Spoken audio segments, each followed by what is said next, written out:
So hey everyone, welcome back to my channel S2S study to success. तो इंटेक्स question कर लिया आपने, बताओ इंटेक्स क्वेश्चन कर लिए। अब इंटेक्स तो आप कर लोगे, चलो अब एक्स्ट्रा क्वेश्चन ज़रा पूछ लिए जाए आप लोगों से, बड़े मज़े कर रहे हो। हाँ तो चलो मुझे बताओ आपका ऑब्जर्वेशन इसमें क्या रहा, क्या ऑब्जर्वेशन रहा इसमें, जल्दी से मुझे कमेंट में बताना। एक्टिविटी 1.1, एक्टिविटी 1.2, एक्टिविटी 1.3 में आपका ऑब्जर्वेशन क्या रहा, मैंने आपको एक्सप्लेन किया है। आप भी मुझे जल्दी से कमेंट में बताओ, और नहीं पता है तो मेरी वीडियो को देख लो, अभी मैं अभी बता दूंगी जल्दी से 2 मिनट में। जल्दी रहो, 1 2 3 पॉज करो वीडियो को, 2 मिनट के लिए जल्दी से आंसर करो, जल्दी जल्दी जल्दी। फिर कॉपी में लिख लो, कमेंट में ना कॉपी में लिख लो जल्दी। चलो बताती हूँ मैं आप लोगों को। 1.1 में हमने मैग्नीशियम ऑक्साइड बनते हुए देखा, वाइट डेजलिंग फिल्म के साथ वाइट पाउडर बनते हुए देखा। 1.2 में हमने येलो जो प्रोडक्ट है वो बनते हुए देखा। 1.3 में बबल्स आ रहे थे हाइड्रोजन की वजह से और टेम्परेचर बढ़ रहा था। ठीक है, अच्छा बताओ कि जो चीज़ें जिससे हमें पता चलेगा कि भाई केमिकल चेंज हुआ है, कलर में बदलाव आएगा, गैस निकलेगी, स्टेट में बदलाव आएगा, टेम्परेचर में, प्रेसिपिटेट भी फॉर्म होगा। एक चीज़ और आपकी बुक में लिखी थी, मैंने बताई नहीं होगी लेकिन लिखी थी आपके में, कैटलिस्ट। अभी क्या होता है, एक ऐसी चीज़ होती है जो आपकी जो रेट है चुपके से बदल देगा। मतलब देखो आपका कोई दोस्त है, उसकी लड़ाई हो रही है, देखो जैसे कि ए की बी के साथ लड़ाई हो गई है, सी जो है वो आपको और भड़केगा कि पता है वो ए तुम्हारे बारे में इतना बुरा बोल रहा था, और सी इस ए को भड़काएगा कि बी तुम्हारे बारे में इतना बुरा बोल रहा था। तो ये इस लड़ाई में इन्वॉल्व नहीं है, लेकिन इनको भड़का तो रहा है, काम तो कर रहा है, लेकिन इन्वॉल्व नहीं है। वैसे फिजिकली इन्वॉल्व नहीं है, लेकिन मेंटली इन्वॉल्वेशन है इसका। तो जो रेट को बदल दे, रिएक्शन में नहीं आके लेकिन बदल दे, उसको हम क्या कहेंगे, कैटलिस्ट। चलो बैलेंसिंग आ गई है, बैलेंसिंग बहुत इंपॉर्टेंट है, हर एक क्वेश्चन को आपको एग्जाम्पल के साथ बैलेंस्ड करके लिखना है। आ गया, तो इतने क्वेश्चन जो मैंने अभी पूछे हैं, और ये वाली किसकी है बताओ मुझे, ये आप लोगों की किसकी है, ये रिएक्शन फोटोसिंथेसिस की है बच्चों। ठीक है चलो, बड़ी सी है, क्या होगा, CO2 + H2O, क्या बनेगा, O2 + H2O ग्लूकोज के साथ। तो अब हम बढ़ रहे हैं आगे, इतने क्वेश्चन मैंने जो पूछे हैं उनको अच्छे से कर लेना। आगे बढ़ते हैं, चलो केमिकल रिएक्शंस के टाइप्स। पहली 1.4 एक्टिविटी पढ़ लो जरा, क्या लिखी हुई है। आपको कैल्शियम ऑक्साइड लेना है और आपको उसको गर्म करा तो क्या आपको मिलेगा। पहले ये जान लो, इसका जो नाम होता है क्विक लाइम भी होता है। हमेशा एग्जाम में इसको दूसरे नाम से बुलाया जाता है, क्विक लाइम, लाइमस्टोन। तो ये लाइमस्टोन किसी और का नाम है, बताऊंगी। लाइमस्टोन, क्विक लाइम, और आपका एक होता है स्लेट लाइम, इनको समझ लेना बस। लाइमस्टोन पता है क्या होता है, सो CaO क्विक लाइम में आपने वाटर में डुबो के रखा है, सॉरी गर्म नहीं किया, वाटर में डुबो के रखा, तो क्या बनेगा, CaOH2 को हम कहते हैं कैल्शियम हाइड्रोक्साइड, बट इसका साइंटिफिकली एक और नाम हमने रख दिया है, दैट इज स्लेट लाइम। क्या रखा है, स्लेट लाइम। ठीक है बढ़िया। अब एक चीज़ और है, वाइट वॉशिंग के लिए आपका किसका यूज़ किया जाता है, वाइट वॉशिंग के लिए आपका यूज़ किया जाता है स्लेट लाइम का, ये वाला CaOH2, मतलब कैल्शियम हाइड्रोक्साइड का। वो ऑक्सीजन सॉरी कार्बन डाइऑक्साइड का रिएक्ट करके CaCO3 + H2O बना लेता है। अगर आई वाइट वॉशिंग की क्वेश्चन आपको ये लिखनी पड़ेगी तो याद रख लेना, आपको हाइड्रोक्साइड में वो CO2 के साथ रिएक्ट करता है, H2O और CaCO3 बना लेता है। नेक्स्ट आपको एग्जाम्पल दिया हुआ है बर्निंग ऑफ कोल का, बहुत सिंपल है, ये वाला C + CO2 बन जाएगा, C वाला तो आपको पता है, H2 + O2 H2O। देन है आपका burning of natural gas, CH4 + O2, क्या बनेगा, H2O + CO2। फिर आपका बहुत इंपॉर्टेंट है रेस्पिरेशन का, ये तो क्या होगा, ये ग्लूकोज वाटर में मिलेगा तो CO2 + H2O और एनर्जी भी रिलीज होगी। ये आपकी एक्सोथर्मिक होती है। एक्सोथर्मिक मतलब जो रिएक्शंस में आपकी मतलब बाहर हीट निकलती है, और जिनमें हम देते हैं वो एंडो होती है, और इसमें जो डिकम्पोजिशन होती है वेजिटेबल्स की, वो भी आपका एक्सोथर्मिक होती है, हीट निकलती है थोड़ी सी। चलो समझ आई, कॉम्बिनेशन पढ़ी हमने भी, मैंने आपको बताया नहीं सॉरी, कॉम्बिनेशन अभी कैसे हुआ, देखो एक और एक प्रोडक्ट जब मिक्स होकर एक मतलब 2 या 2 से ज़्यादा रिएक्टेंट रिएक्ट होकर प्रोडक्ट बनाते हैं ना, जो रिएक्टेंट एक ही प्रोडक्ट सिंगल प्रोडक्ट बनाएंगे तो उन्हें हम कॉम्बिनेशन रिएक्शन कहेंगे। ठीक है, सो अब मैं आपको आगे बता देती हूँ जल्दी से। अब है आपका डिकम्पोजिशन, ये भी बड़ा सिंपल सा है। एक्टिविटी दी हुई है, आपको क्या करना है, फेरस सल्फेट FeSO4 के कुछ क्रिस्टल्स लेने हैं ड्राइंग बॉइलिंग ट्यूब में, और उसे गर्म करना है। तो क्या होगा, क्या आपको ऑब्जर्व हुआ है, ग्रीन कलर चेंज हो जाएगा ना, ग्रीन कलर चेंज हो जाएगा। किस में चेंज होगा बताओ। ग्रीन टू ब्लू होगा आई थॉट सो, बट आप चेक कर लेना, ये वाला मुझे पक्का नहीं है, ग्रीन टू ब्लू होगा। चलो मैं देख लेती हूँ आप लोगों के लिए गूगल पे भी। FeSO4 FeSO4 चलो ऐसा लिख देते हैं। कलर आफ्टर हीटिंग है ना, आफ्टर बॉइलिंग कर लेते हैं, चलो boiling. So what is the colour of ferrous sulphate after boiling? White, sorry white हो जाएगा आपका। तो बॉइल करना था तो आपका वो क्या था, ग्रीन से वाइट हो जाएगा।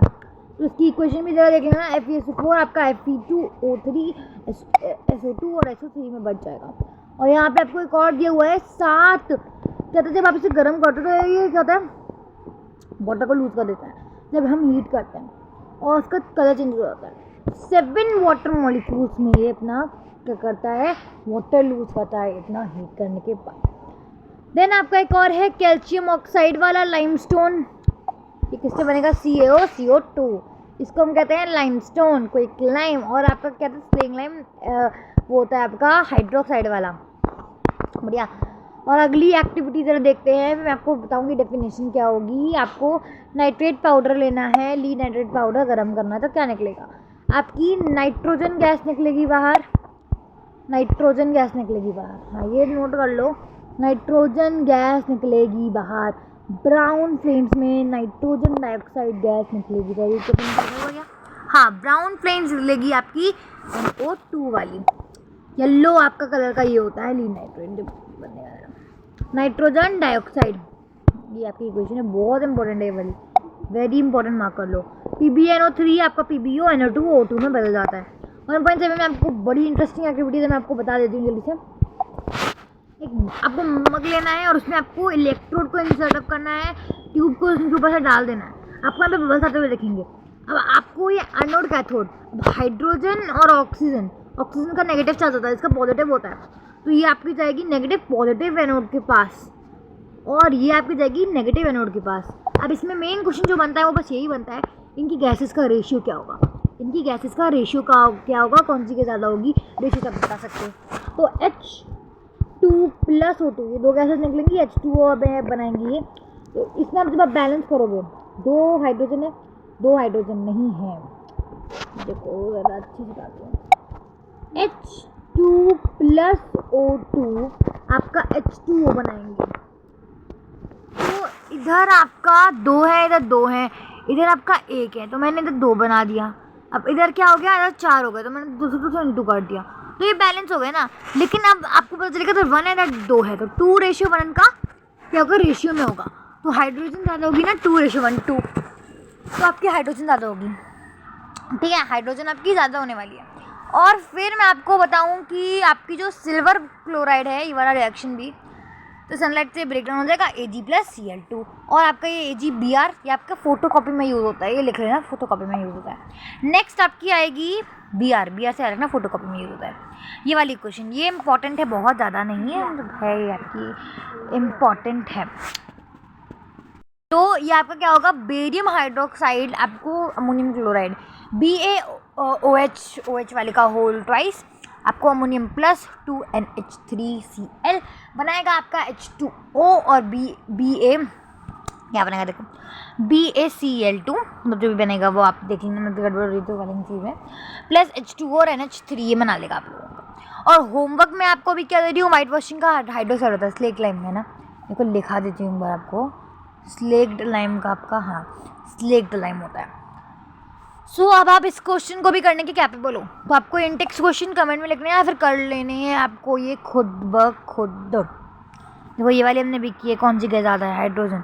और ये देखो वाइट वॉशिंग के लिए आपकी हाइड्रोक्साइड स्लेक लाइम हो गई। फॉर्मूला लिख लोगे, क्या होता है फॉर्मूला, CaOH कार्बन के साथ रिया करेगा, CaOH कार्बन के साथ रिया करेगा, कार्बन डाइऑक्साइड के साथ रिया करेगा, अब बनाएगा क्या, CaCO3 + H2O, हाँ सही बताया, CaCO3 + H2O। और अब ये वाला right, the reaction of this named in this, तो इसको आप खुद करना, ये मैंने बता दिया था, तो हाँ बता दिया मैंने, चलो इसको खुद करना है। और ये था आपका part 2 of this video. Hope आपको ये पार्ट 2 अच्छे से समझ आया होगा। इसमें हमने 2 चीज़ें कवर किया था, डिकम्पोजिशन की तरह बता भी दूँ, मैंने आपको बस पढ़ा दिया, MCT में लिखा है, लेकिन डेफिनेशन नहीं बताई है ना। डिकम्पोजिशन मतलब एक जो चीज़ है, एक चीज़ ब्रेकआउट होकर एक दो से ज़्यादा में बढ़ जाए। जैसे FeSO4 एक है तो वो किस में बढ़ रही है, 3 में, Fe2O3 और क्या बढ़ रहा है, SO2 SO3, है ना, राइट। तो एक बात और जान लो, कॉम्बिनेशन में 2 या 3 से ज़्यादा जो रिएक्टेंट है वो मिलकर एक प्रोडक्ट बनाएंगे और उसमें एक रिएक्टेंट कट के 2 या 3 से ज़्यादा प्रोडक्ट बनाएंगे। क्लियर हुआ? क्लियर हुआ? हम अब आपका जो अब आगे से पढ़ना है वो है डिस्प्लेसमेंट। डिस्प्लेसमेंट रिएक्शन में अगले सेशन में कंप्लीट करती हूँ। और डिस्प्लेसमेंट ये वाला, डिस्प्लेसमेंट में मुझे आपको रिएक्टिविटी सीरीज बतानी है और ये बहुत ज़्यादा इंपॉर्टेंट है क्योंकि इसमें आपकी रिएक्टिविटी सीरीज भी कवर होने वाली है। और वो अगर आपने पढ़ ली ना, आपको केमिस्ट्री में मेन चीज़ें आ जाएंगी। तो ये क्या होने वाली है, बड़ी इंपॉर्टेंट होने वाली है, बड़ी ज़्यादा इंपॉर्टेंट होने वाली है, बड़ी इंपॉर्टेंट होने वाली है ये। सो रिएक्टिविटी सीरीज बहुत ज़्यादा इंपॉर्टेंट होने वाली है आप लोगों की। सो इसको नोट डाउन कर लेना, मैं बोलती जाऊँगी तो आप नोट डाउन करते जाएंगे। So very very thank you for watching this video. अब आपसे यहाँ तक कोई भी क्वेश्चन पूछा जाए आप उसको कभी बनोगे आंसर करने में, और नेक्स्ट वीडियो में आप लोगों से इसी के बारे में पूछने वाली हूँ जो हमने अभी तक पढ़ा है, और साथ साथ रिएक्शन को याद करते जाना। और मैं आपको चैप्टर जब यहाँ तक कंप्लीट कर लेंगे हम लोग पूरा, क्वेश्चन की 3 नहीं बताऊँगी, हाँ, यहाँ तक कंप्लीट करने के बाद मैं आप लोगों को पूरे जो है आप लोगों के जो अभी आउटटेक्स इंटेक्स छोड़ के जो भी क्वेश्चन आई हैं उन्हें लिख के आपको दिखा दूँगी या दे दूँगी फॉर योर हेल्प। आपको एग्जामिनेशन में जब भी रिएक्शन देखने हो तो आप उस पेज से आराम से उसको याद कर सको। तो दिस वाज द पार्ट 2। हमने यहाँ पे कॉम्बिनेशन, डिकम्पोजिशन एंड उससे पहले जो कुछ भी हमने पढ़ा उनको भूलना नहीं है, और एक्टिविटीज़ को भी कवर कर लिया है हम लोगों ने। तो thanks for watching this video, take care and bye bye. Like this video, subscribe to channel. अगले में हम कंप्लीट करेंगे डिस्प्लेसमेंट, डबल डिस्प्लेसमेंट, और उसके लिए आपको एक्टिविटी सीरीज याद करनी है। अगर आपको याद करने में मिल रही है तो आप लोगों से सर्च करके देख लीजिएगा कि अगर वो तो याद कर लो, मैं अभी बता दूँ। चलो अगले में बताऊंगी। So thanks for this video, bye.